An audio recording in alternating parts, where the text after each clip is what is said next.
tive que fazer uma pausa na minha programação para reagir a um artigo que saiu há poucas horas atrás na Folha de São Paulo. Mas antes eu tenho que sinalizar algumas coisas. Primeiro, é mais ou menos 1 ano e meio que eu parei de falar de pautas políticas no meu canal, por várias razões, isso sem tirar todos os ataques que eu recebia, seja da direita como da esquerda. 2, você é rotulado de capitão do mato, de inimigo, todas essas coisas, e tentam te silenciar a todo custo. O único lado que eu defendo aqui na minha vida é o lado da razão, do bom senso. Então, deixando claro que eu falo do lugar de uma mulher preta que foi sempre excluída pelo movimento negro. Porque eu casei com um homem branco, porque muito do meu público são pessoas brancas, porque eu não sigo a cartilha da militância, então eu não fico aqui fazendo firulas acadêmicas, mentindo para você. Então acredito eu que eu estou sendo clara para você entender de qual lugar estou falando, se você vai cair de paraquedas aqui. Lembrando que para a direita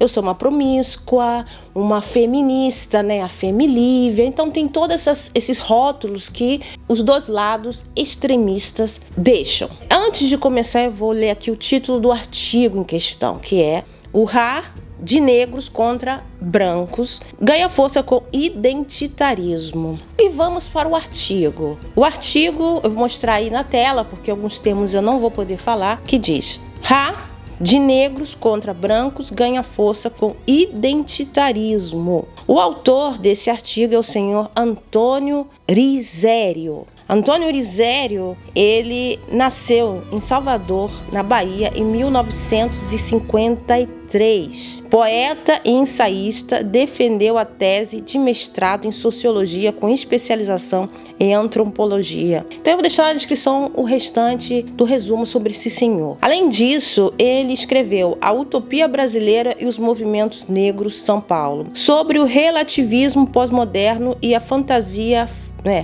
da esquerda identitária, sobre relativismo pós-moderno e a fantasia da esquerda identitária. Lembrando que no Brasil você sabe que se alguém ousa fazer críticas a esse lado aí, você é cancelado. Definitivamente, você não tem chance nenhuma de ter livros publicados, ter espaço nas emissoras de TV, na rádio, você perde completamente o espaço. E é que provavelmente deve ter acontecido com esse senhor. Então ele pega exemplos, principalmente norte-americanos, de pessoas pretas, autônomas, que ele quer coletivizar situações. Então no artigo dele ele coletiviza, ele usa como exemplo ataques de gangues marginalizado contra um grupo de adolescentes brancos, para você ver como as proporções são absurdas. Então, quando uma pessoa branca sofre qualquer tipo de desigualdade que pretos sofrem a cada 5 minutos, isso fica marcado. E estamos passando por um processo onde pessoas brancas estão com muito medo dessa presença cada vez mais de penurias. Todo mundo sabe que existe Ra branco anti-preto, quanto ao Ra preto anti-branco. Quase ninguém quer saber, porém quem quer que observe a cena racial no mundo vê que o Ra negro é um fato. Ele fala como se o mundo hoje, a sociedade, o planeta mesmo, Terra, fosse dominado por pessoas pretas. E hoje a gente vive em total igualdade política, de privilégio, como se a história não tivesse existido, ela foi cancelada completamente. A universidade e a mídia norte-americana insistem no discurso da inexistência de qualquer tipo de black. Casos desses se sucedem, mas a ordem unida ideológica manda fingir que nada aconteceu. Criminalidade tem que ser combatida sim, pessoas têm que ser presas se elas cometem essas gangues. Meu Deus, agora somos vítimas dos pretos. Vocês têm tanto medo da gente reagir ou dar o troco que vocês preferem acabar com a nossa raça de novo, para que vocês não tenham esse risco de que a gente queira reagir àquilo que vocês fazem com a gente até hoje. Deixando claro, pessoas, que eu não estou falando sobre meus seguidores, não é um vídeo pessoal contra você, porque quando uma pessoa preta abre a boca, nossa, a branquitude, como tem a negritude, treme as pernas. Eu não entendo por que a nossa presença é tão ameaçadora para esse senhor. E tem essa ilustração aqui que coloca um branco de olhos azuis, cabelo louro e um preto gritando, gente. Quem dera se a gente tivesse toda essa força. E como é clássico, né? Ele usou exemplos também de pessoas pretas. Falou do Abdias Nascimento, que por detalhe casou com uma mulher branca americana de olhos azuis. Então, gente, a questão é que existe essa confusão na cabeça das pessoas brancas de relacionar situações hostis de pessoas não brancas ou reações, como ele cita no seu artigo, os protestos quando aconteceu aquele caso com aquele homem preto que levou uma joelhada ali, e ele olha tudo isso num contexto de revolta de preto. Eles querem sempre uma passividade nossa, e quando uma pessoa preta ou comunidade de pessoas não brancas, latinas, reagem, eles veem isso como algo opressor contra o branco. Ok, eu vou deixar o link aí para você ler, que também às vezes você tem que pagar assinatura, mas eu vou ler a primeira parte que diz: o dogma, lembrando, para ele, dogma é aquilo que, como na Igreja Católica, dogmas, reza que pretos são oprimidos, não dispõem de poder econômicos ou políticos para institucionalizar sua hostilidade anti-branca. Então, quando pessoas pretas quiserem ou querem assumir posições de comando, exigirem, tentarem lutarem por leis que incluam, isso na visão dele é uma reação anti-branco. Praticamente. Hoje no Brasil, até a própria militância de esquerda precisa do branco para aparecer na TV, precisa do branco para lançar livro. Não existe um hospital fundado por pretos, não existe. O debate desse artigo aqui é o pensamento de muitas pessoas, porém, os fatos que eles usam são precários. Ninguém precisa ter poder para ser Ra. E pretos já contam sim com instrumentos de poder para institucionalizar o seu Ra. Aqui ele diz, né, que já contam com instrumentos, porém em todo o seu artigo ele só cita casos norte-americanos de pessoas ou grupos marginalizados que reagiram à exclusão de pessoas brancas, a privilégio branco, e ele acha que isso é Ra. Não, pessoas, primeiramente, a gente sabe muito bem na história o conceito de racismo, né, gente? A gente sabe muito bem qual é. Você impedir o acesso escancarado a banheiros, a ônibus, a pessoas não brancas. Isso mudou. Hoje eu posso pegar um ônibus. Porém, esse pegar ônibus não garante se até o final da viagem alguém vai afastar a bolsa achando que eu estou roubando. Eu vou ter que, infelizmente, pegar um ônibus em Vigário Geral e ali está rolando tiroteio, mas no Leblon não rola. Então, é essa questão que esse senhor aqui não entendeu. Segundo, Ra, o que significa Ra? O que significa essa palavra? Ra não é você ser hostil, discutir, brigar com uma pessoa branca. Porque o conceito, a palavra, historicamente, até ainda hoje, tem uma fundamentação de etnia. Então, se a motivação não é de poder, aquele marginal, ele não está numa posição de decidir o futuro daquelas pessoas, de não impedir o acesso a elas a hospitais.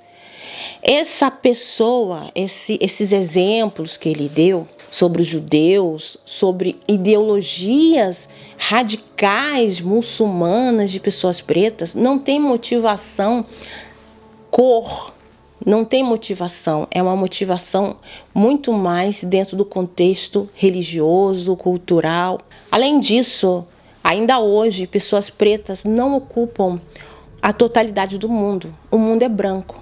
O dono da internet é branco, o dono do Facebook é branco, o dono do YouTube é branco, a internet que eu estou usando é branco, o lugar onde eu estou morando, o dono é branco, o supermercado que eu vou daqui a pouco é feito pelos brancos.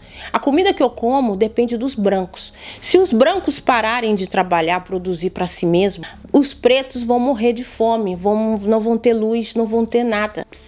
Porque foram milhares de anos de privilégio, opressão para que eles tivessem hoje esse lugar. E não adianta você dizer, mas eu não tenho nada a ver com isso, eu não nasci há 1000 anos atrás, há 100 anos atrás, mas você até hoje convive com isso.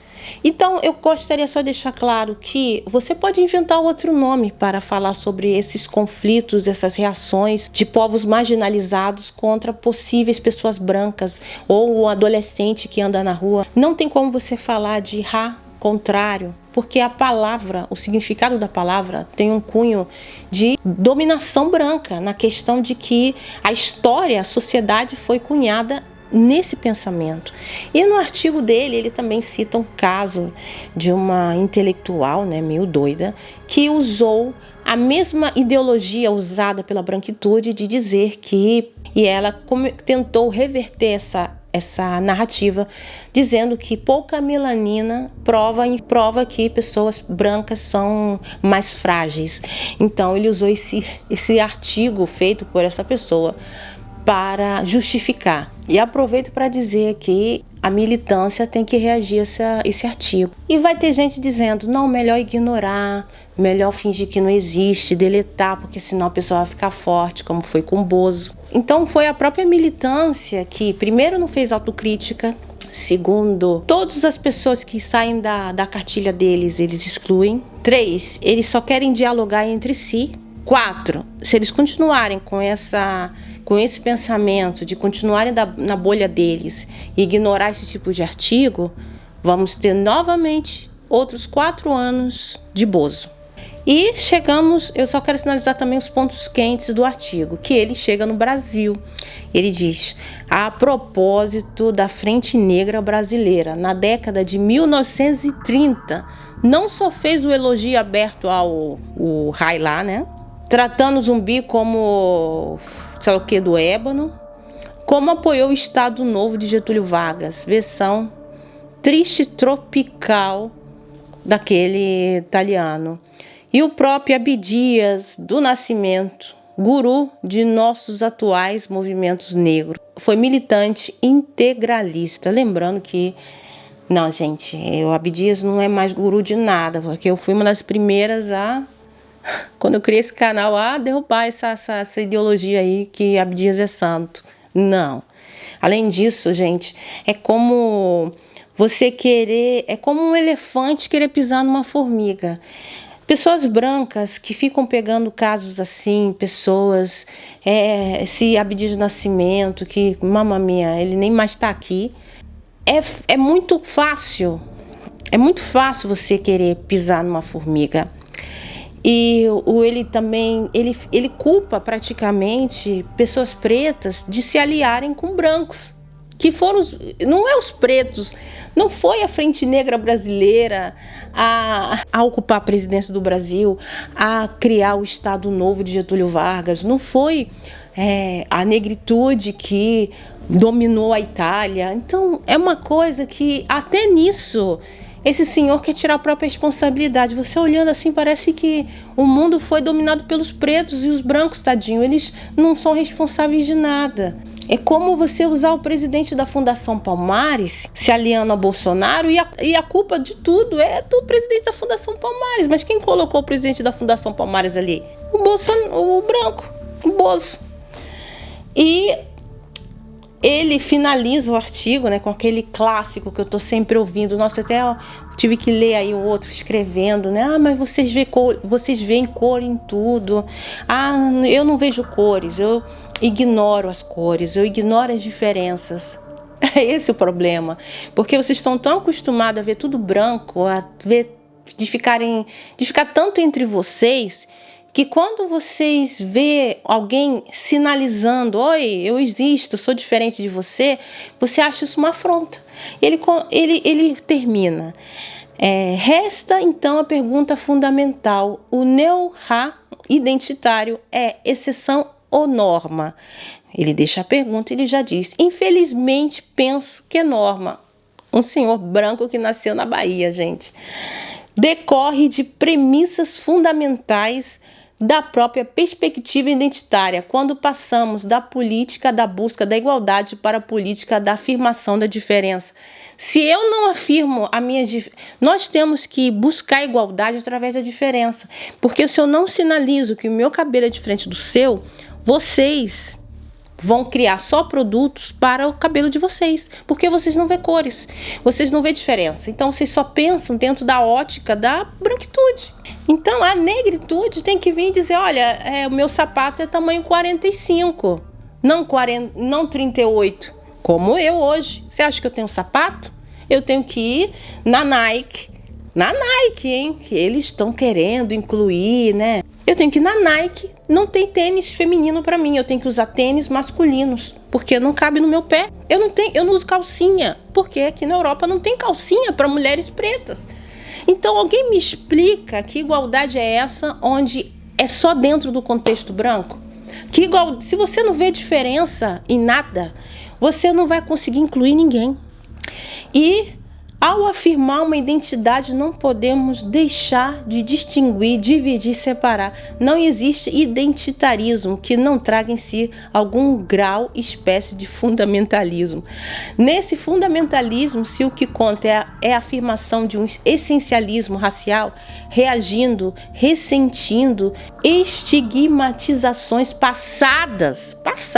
Dificilmente os sinais do supre não serão invertidos. As implicações disso me parecem óbvias. Nossa, o branco lá, o senhor, tá apavorado, tá morrendo de medo, porque ele tá já vendo um mundo onde, meu Deus, estão falando muito de diferença, estão querendo igualdade, falando de gente diferente, mas não, isso é uma coisa para ele isso é uma afronta, porque para ele igualdade é o preto passivo, é o branco continuar detendo todos os meios de comunicação, o dono da Folha de São Paulo ser uma pessoa branca, o juiz, o doutor, o médico, o tribunal ser branco, e o preto tem que estar ali dentro daquele sistema, daquela bolha da branquitude, e o preto tem que estar passivo, não pode reagir, não pode não pode dar da mesma moeda, porque, meu Deus do céu, é uma coisa absurda você se comportar como uma pessoa, porque você se comportar como uma pessoa branca, para eles é uma coisa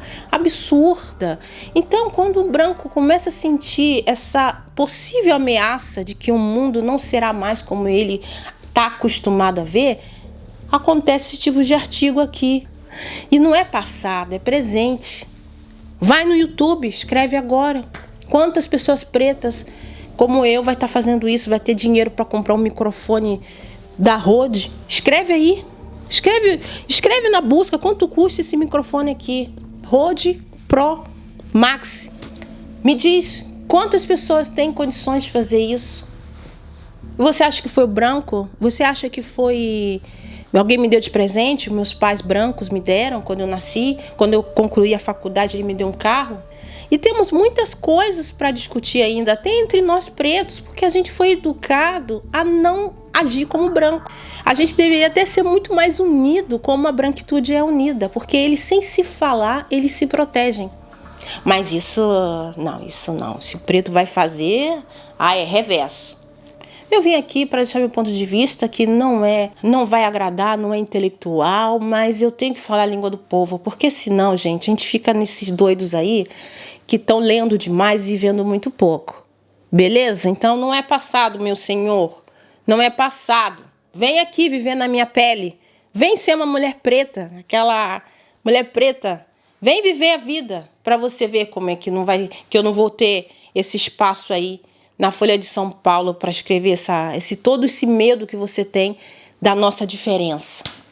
Eu quero saber a sua opinião. Vai lá no artigo, aproveita. Vamos pegar o circo, já que o conflito está aí levantado. Infelizmente, temos que debater. E é necessário afrontar de frente, porque essas pessoas estão por aí entre nós. E eles ficam caladinhos. E em silêncio, eles tentam impedir que a gente tenha espaço.